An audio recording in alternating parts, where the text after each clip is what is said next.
반갑습니다. 미풍입니다. 서울 재건축은 목숨 건 속도전, 부산 재건축은 분담금이 폭증하고 있다는 내용으로 간략하게 한번 알아보도록 하겠습니다. 서울 재건축은 어떤 단지를 상관없이 지금 목숨을 걸고 있습니다. 무엇에 목숨을 걸고 있습니까? 속도. 재건축은 속도전이다. 최대한 빨리 마무리 짓겠다. 왜? 조합원들이 분담금이 늘어나기 때문에 단 1원이라도 한 푼이라도 아끼기 위해서 속도전으로 하고 있다는 겁니다. 그러나 부산 재건축은 될 대로 되라는 식의 매너리즘에 빠져가지고, 매너리즘에 빠져가지고 조합원들이 죽든 말든 분담금이 늘어나든 말든 정비업체가 뭐 하라는 대로 그냥 끌려다니고 있어요. 이게 지금 부산 재건축의 현실입니다. 재개발도 마찬가지예요. 재개발도 업체에 다 끌려다니고, 그러니까 우상구역 같은 경우는 어떻게 됐습니까? 이날 사단이 난 겁니다. 그래서 서울 재건축 왜 목숨을 건 속도전이 이어지는가? 우리가 잠깐 한번 알아보도록 하겠습니다. 목숨을 거는 이유가 있어요. 속도전에. 첫 번째가 무엇이냐면은 매년 오르는 인건비입니다. 첫 번째 1번. 여러분들 인건비가요. 대한민국 5,000년 역사 동안 인건비 내려간 적 있습니까? 단 한 번도. 자, 조선시대, 고려시대, 삼국사기 여러분들 보시면 아시겠지만 삼국시대에도요. 인건비 안 내려갔습니다. 2000년 전, 3000년 전에 조선시대 500년 동안 인건비 내려갔던 적 여러분들 있나요? 여러분 책을 찾아보셔도 없습니다. 그리고 최저임금 인상이 계속되죠. 자, 최저임금 인상이 최저임금 인하가 된 적 있냐고요. 그러니까 속도전 내에 목숨을 거는 겁니다. 왜? 물가가 계속 올라가잖아요. 그래서 이거를 재건축의 재개발도 물론 마찬가지지만 속도를 늦추는 즉시 어떻게 되냐? 무조건 사업비 올라가게 되는 구조가 되었습니다. 이 재건축 재개발이라는 이 제재라는 것들은 늦추면 늦출수록 결론적으로 어떻게 된다? 조합원들이 무조건 다 떠안아야 됩니다. 이렇게 보시면 된다. 그래서 또 여기서 또 중요한 게 있죠. 화폐가치 하락이죠.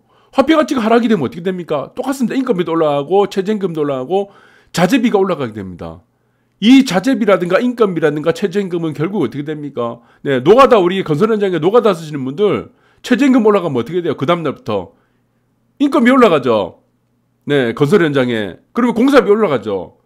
건축 원가가 당연히 올라가게 됩니다. 그래서 사업기간 최단기고로 해야지 분담금이 완화되기 때문에 서울의 모든 재건축 단지는 뭐 압구정이든 반포든 상관없어요. 뭐 목동이든 뭐 여의도든 마찬가지고 그 사람들이 잘 살고 못 살고가 의미가 없습니다. 최단기로 하는 거예요. 그런데 보시면은 부산에 보시면은 꼭 못 살고 서울에 지금 강남의 아파트에 3분의 1밖에 안 되잖아요. 아파트 가격이. 근데도 뭐 그냥 재벌들이 사는 것처럼 계속 밀어. 계속. 그래서 이 재건축 단지는 지금 현재는 중층 재건축들이 줄을 이루기 때문에 중층 재건축에서는 사업입니다. 재건축 사업은 일정을 정하지 않습니다. 삼익빛처럼 일정을 정해서 추진을 하지 않아요. 왜? 한 단계가 추진이 끝나게 되면은 일정을 정해놓으면 어떻겠습니까? 느슨하게 운영이 됩니다. 사업 추진이. 그래서 일정을 정하지 않고 준비되는 대로 바로 다음 단계 계속 넘어갑니다. 그렇게 해서 목숨을 걸어가지고 속도전에 올인을 한다. 재건축 단지들이 이렇게 보시면 됩니다. 그래서 여기 보시면 반포주공입니다. 반포주공 1단지 1, 2, 4주구. 그래서 여기는 마찬가지입니다. 여기도 문제가 많았어요. 굉장히. 뭐 상가와의 문제도 있었고 그리고 조합 임원들의 우선 배정 동호수 그것 때문에 또 소송까지 갔다가 결국에는 일사천리로 마무리되고 아파트가 이제 현대건설 DH로 지금 결정이 났죠. 근데 특이한 게 있습니다. 여기서 보시면은 총 위에 있습니다. 총 사업비. 이주비는 금융비에 포함됩니다. 그래서 여기서 이주비에 들어가는 1조 3천 원이 있고 공사비가 2조 8천억, 2조 6천 원이죠. 6천억이면은 공사비가 적당한 것 같습니다. 하이엔드 아파트 치고는. 그런데 여기서 특이한 게 2,120가구에서 5,388가구 그러니까 분양 물량이 2.5배가 많아진 겁니다. 그래서 여기서 DH에서 지금 제시를 했던 거는 가구당 이사비 7천만 원 하고 여기서 보시면 이주비가 있죠. 금융비에서 3조 8천억을 차지하는 것을 무이자로 해주겠다는 겁니다. 분담금이 대폭 낮아지겠죠. 왜? 이주비란 거는 금융비에 포함되는데, 금융비용에 포함되는데, 이것이 아예 제로가 된다는 거죠. 그래서 이거는 좀 말이 많았습니다. 그 이후에. 네. 그래서 사업 추진을 최단 기간 뽑아낸 사업 중에 하나가 바로 이 개포. 그리고 여기서 또 반포주공이 되겠죠. 그러면은 지방에 있는 아파트는 어떻습니까? 네. 우리가 조합장이라든가 조합에서 보시면은 뭐 판공비 받습니다. 그러면은 개포 쪽하고 반포 쪽에 우리가 지금 이제 재건축이 완료된 단지에 조합장을 했던 사람들 찾아가야 돼요. 찾아가서 물어봐야 됩니다. 이걸 하잖아. 그러니까 판공비 200만 원씩 받아갖고 조합원들이 밥 사 먹는다고 정신이 없어. 정비업체 만나고 밥 먹고 술 먹는다고. 그 돈은요. 조합원들이, 아파트 조합원들이 피와 눈물이 들어간 돈입니다. 그거 공짜로 떨어진 돈이 아니에요. 조합장 다른 아파트 개포 쪽이나 반포 쪽 그 조합장 찾아갖고 어떻게 추진하는가. 어떻게 빨리 하면 추진이 빨리 되고 어떻게 하면 조합원들 분담금이 낮아진가. 그거를 연구해라고 또 돈을 주는 거예요. 놀러 다니라고 밥 사 먹으라고 돈을 주는 게 돈이 아니고. 여러분들 아시겠습니까? 정신 차려야 됩니다. 그래서 여기서 반포중도 마찬가지고 여기는 어땠습니까? 지난 시간에 언급드렸죠. 레미안 첼리투스 2년 안에 끝냈습니다. 네, 조합 설립부터 이주 철거까지 준공까지는 4년만 6개월밖에 안 걸렸어요. 그래서 여기가 분담금이 평당 1,000만 원이 안 들어갔던 겁니다. 네, 그리고 여기도 마찬가지로 원밸리도 마찬가지로 2년 안에 끝내버렸죠. 그 옆에 보시면 아쿠리 리버파크도 2년 안에 끝내버렸습니다. 네, 원밸리, 반포 3주구도 마찬가지고 2년 안에 끝냈고, 그리고 압구정 3구역도 마찬가지요. 압구정 1차부터 7차까지 10차, 13, 14차 들어가는 여기는 뭐라고 했습니까? 지금 못 박았습니다. 여기가 제일 평수가 낮은 게 32평인데 32평 같은 경우는 압구정 3주구에 3구역에 뭐 대지지분이 12.7평부터 17평, 17.5평 그리고 21평. 그러니까 여기는 대지지분이 각기 다 달라. 우리가 일반적인 아파트를 보시면은 대지지분이요. 뭐 12평, 뭐 14평 이렇게 되잖아요. 근데 압구정에서 보면은 대지지분이 같은 평수라도 대지분이 12.7평이 있는 아파트 있고, 예, 동이 있고, 어떤 동에 가면은 32평이 17평이 있습니다. 대지지분이. 또 어떤 동에 가면은 21평짜리가 있어요. 같은 32평인데. 그러니까 층수가 다르기 때문입니다, 이게. 그리고 면적이 조금씩 달라요. 그 동마다. 뭐, 네, 1단지부터 시작해갖고 14단지죠. 네. 그래서 이런 부분들인데, 여기서 추진위원장이 뭐라 했습니까? 지금 이제 안중근씨죠. 저 조합장이 됐는데, 최소 평당 2억으로 가겠다는 겁니다. 2억. 최대는 3억. 32평 기준으로. 32평이 뭐 대지지분이 큰 21평 같은 경우는 2억으로 가고 대지지분이 작은 거는 33억으로 맞추겠다는 거예요. 그리고 레미안 첼리투스보다 훨씬 낮게 하겠다는 겁니다. 이 말이 뭡니까? 그래서 뭐라고 했습니까? 이쪽에 다 뛰어다니겠다고 했죠. 다 뛰어다니겠다. 조합원들이 내는 분담금은 전부 다 목숨을 걸고 하겠다는 겁니다. 이거 헛되이 쓰지 않겠다는 거예요. 1원도. 여기는 사업이 플러스 사업이 아니죠. 이익이 나는 사업이 아니죠. 무조건 분담금으로 나가는 사업이죠. 조합원들이 내는 모든 돈으로 사업을 추진하는 겁니다. 그래서 이 조합장이 정말 저는 안중근 씨가 훌륭하다고 보는 이유가, 우리가 지금 회사에 이제 사장으로 취임을 하게 됩니다. 그러면 제일 먼저 무엇을 합니까? 네. 재무제표를 봅니다. 재무제표. 왜 재무제표를 보느냐? 재무제표를 봐야지 대차제조표와 손익계산서가 나오는 거죠. 이 회사의 자산이 얼마고 자본이 얼마고 부채가 얼마인가. 그리고 손익계산서를 보게 되죠. 수익이 얼마큼 되는가. 그리고 가장 중요한 게 뭡니까? 코스트. 비용이 어떻게 나가는가. 이 비용을 줄이는 게 뭡니까? 구조조정입니다. 구조조정을 먼저 단행을 해요. 그래서 아파트 보시면은 조합장으로 취임하는 사람들, 아파트 재건축 조합장에 취임하면 제일 먼저 뭐 합니까? 비용이 어떻게 나가는가를 먼저 분석을 합니다. 내가 하루라도 연기를 시키면은 아파트에 있는 조합원들의 분담금이 얼마큼 들어가는가를 이것부터 계산을 해요. 무슨 말인가 아시겠습니까? 그래서 어떻게 합니까? 가장 빨리 추진하는 방법을 하는 거예요. 그래서 정비업체 말을 듣는 게 아니고 정비업체를 빨리 밀을 뿌리는 겁니다. 정비업체 말을 왜 들어? 정비업체가 꼭두가시 역할을 왜 합니까? 정비업체가 왜 필요해요? 사업 추진 빨리 하라고 정비업체가 있는 거 아니에요? 그래서 정비업체가 일정을 정하는 게 아닙니다. 일정을 정하는 건 없어요. 중증재건축에서는 절대로 일정 정하는 거 없다. 사업 시행인가 6월달 하겠다, 7월달 하겠다, 관리처분인가 내년은 7월달 하겠다, 11월달 이런 게 없어. 그러니까 되는 대로 하루라도 빨리 추진하는 겁니다. 안 그러면요. 사업비가 2배, 3배, 4배, 5배, 10배 얼마큼 늘어날지 모른다는 겁니다. 그래서 이 부분은 잘 보여야 된다. 그래서 1대1 재건축 추진하는데 압구정도 네, 추가 분담금 최대한 낮추겠다. 무조건 발로 뛰겠다. 네, 이유가 다 있다는 겁니다. 왜? 무슨 이유였습니까? 공사비 가만 놔두면요 계속 올라갑니다. 공사비 인건비 계속 올라가고 자재가 계속 올라가고.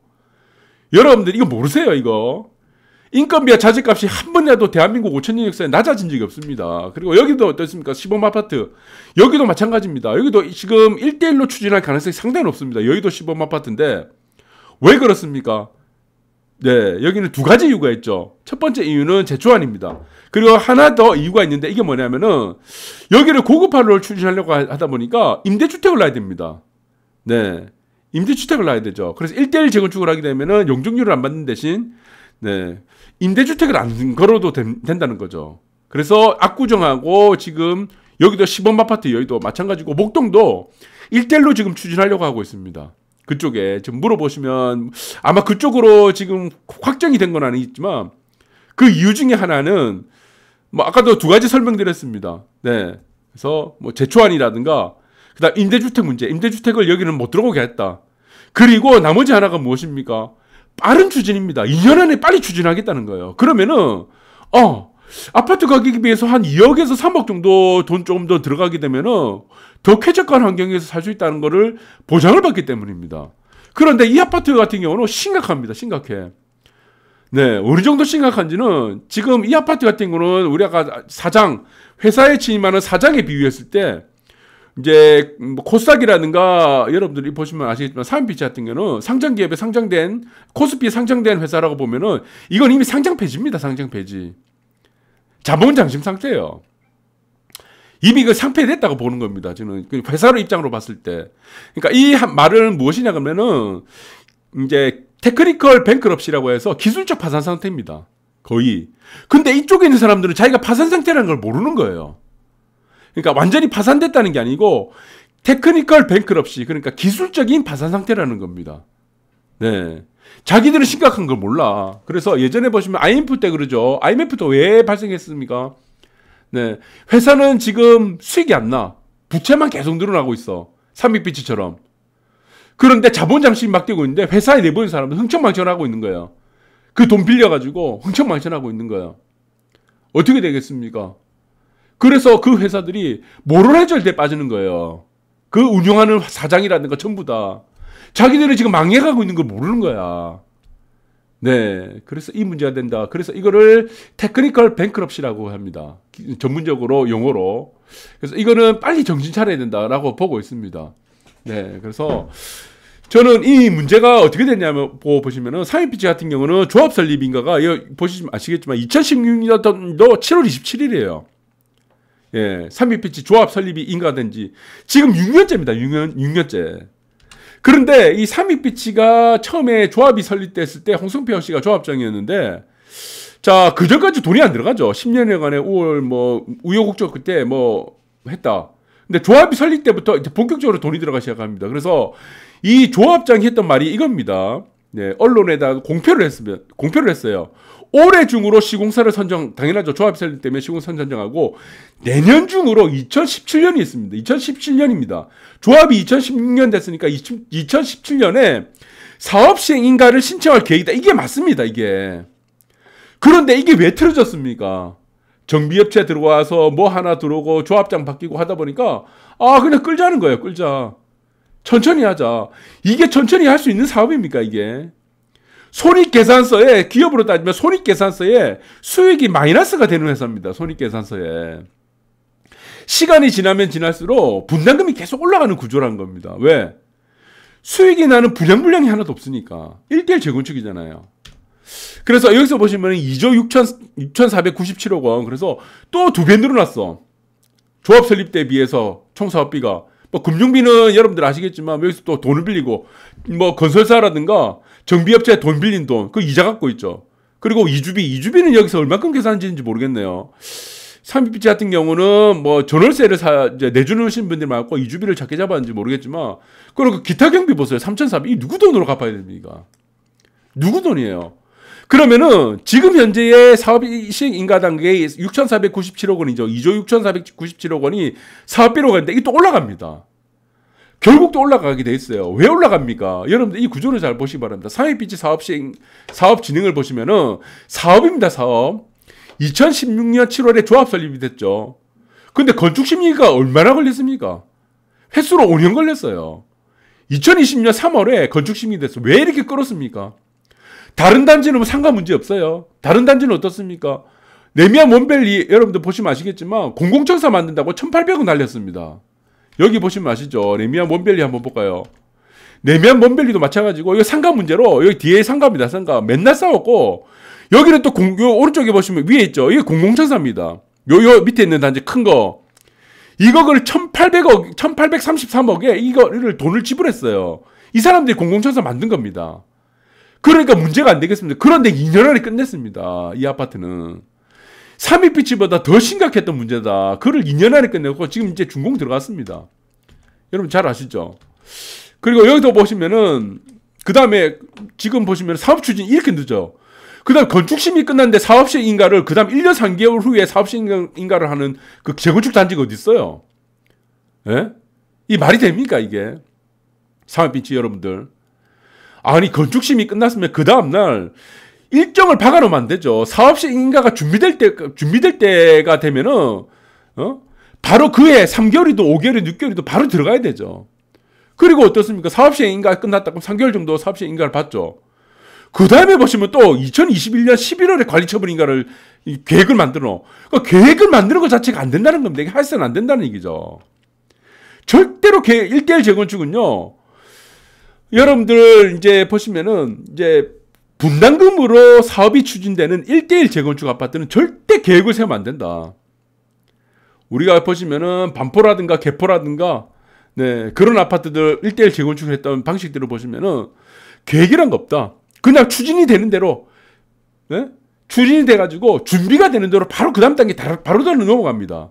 그러면은 2020년 11월에 관리처분되고 그럼 또 1년 더 끌 거 아니에요. 또 이 방식을 보면 2023년에 이주 및 철거할 거 아니에요. 2020년 11월이니까. 여기서 보시면 2주 철거 또 한 2년 끌겠네요. 1년에서 2년 끌겠네요. 그럼 착공도 어떻습니까? 2024년이 아니고 2025년까지도 갈 수 있다는 얘기입니다. 그럼 여기서 꿀 빠는 사람이 누굽니까? 꿀을 누가 빨아요? 정비업체만 꿀을 빠는 거죠. 조합원들 대가리에 빨도 꽂아갖고 계속 피 빨아먹는 겁니다. 이 행태는. 그래서 저는 이게 조합에서 조합원들 마찬가지지만 정비업체 선정이 저는 잘못됐다고 봅니다. 1대1 재건축을 이런 식으로 느슨하고 방만하게 지금 추진하는 조합하고 정비업체가 어디 있습니까? 이 세상에 대한민국 역사에. 그러면은 여러분들 보시면 앞에 보시기 바랍니다. 2조 6,497억 원이죠. 총 사업비가. 공사비가 1조 4,845억 원이고 그럼 여러분들 2024년, 2025년 가면 어떻게 되겠습니까? 공사비가. 더블 되는 거예요. 더블. 그럼 총 사업비가 나중에 어떻게 돼? 또 5조 원으로 되는 거예요. 4조 원 넘어갑니다. 또. 그러면 이 문제가 어떻게 되냐면은 지금 삼익빛이 10억에 들어오신 분들이 나중에 분담금만 10억, 15억 4개 만든다는 거죠. 4개 될 수도 있다는 거죠. 누가 여기 삼익빛이 들어오겠어요? 누가? 제정신 바뀐 사람이 이게 들어오겠습니까? 예? 말이 안 된다는 거죠. 그럼 여기 인근에 있는 보시면은 부동산 중개소 전부 다 망합니다. 망해요. 지금 삼익빛 같은 경우는 침몰하고 있습니다. 지금 배가 지금 태평양 한가운데 계속 침몰하고 있는데 이 침몰하고 있는 거를 자기들만 모르는 거예요. 조합하고 이 사람들 조합원들만 모르는 거예요. 결국에는 이 인근에 있는 보시면은 2025년부터 시작하고 이제 또 준공을 이제 착공을 시작하죠. 2024년, 2025년 거래 안 됩니다. 이거 침몰하는 배에 누가 올라타겠어요? 그럼 여기 인근에 보시면은 부동산 업자들 있죠. 부동산 그 사장님들 전부 다 망하는 거예요. 같이 다 망하는 거예요. 전부 다. 예. 그렇게 보고 있습니다. 그래서 지금 이 문제는 굉장히 심각하다는 걸 알아야 됩니다. 조합이라든가 조합장은 제가 항상 말하는 게 이거였습니다. 여러분들한테. 제가 삼익빛 문제는 부산을 대표하는 단지이기 때문에 욕을 먹더라도 계속 언급해드렸어요. 삼익빛은 계속 말씀드린 게 하루라도 빨리 재건축을 이거를 일정 앞당겨야 된다. 추진 속도를 내야 된다. 그래서 조합이라든가 조합원들이 저한테 얼마나 고소한다 그랬습니까? 하루라도 땡겨야 된다. 제가 계속 했던 얘기고 그 다음에 했던 얘기가 무엇입니까? 두 가지 선택의 갈림길에 있을 때는 아파트 조합원들의 최대 이익을 가져가는 방안으로 결정을 해라는 겁니다. 이 두 가지는 계속 말씀드린 겁니다. 그래서 제가 이 조합원도 아닌데도 3.2피치에 여기 대해서 계속 언급해 드렸던 이유다. 그 이유는 여러분들이 나중에 맞박을 치면 알게 된다는 겁니다. 이 문제는. 그래서 여러분들 이 두 가지 사실을 절대로 잊어서는 안 된다.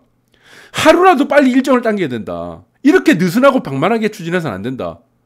그래서 제가 무능하다는 얘기까지 했지 않습니까? 조합이고 뭐고 간에. 욕을 먹어가면서. 그 다음에 두 번째 무엇이냐. 아까도 얘기해드렸던 대로 조합원들이 가지는 최대 이익의 결정으로 해라는 겁니다. 아파트 조합원들이 가질 수 있는 최대 이익으로 결정해라. 의사결정에서 갈림길에 섰을 때. 그래서 저는 이 문제가 굉장히 심각하다고 보고 지금 이런 데 일정을 만들어 놓고 추진을 하면 안 된다.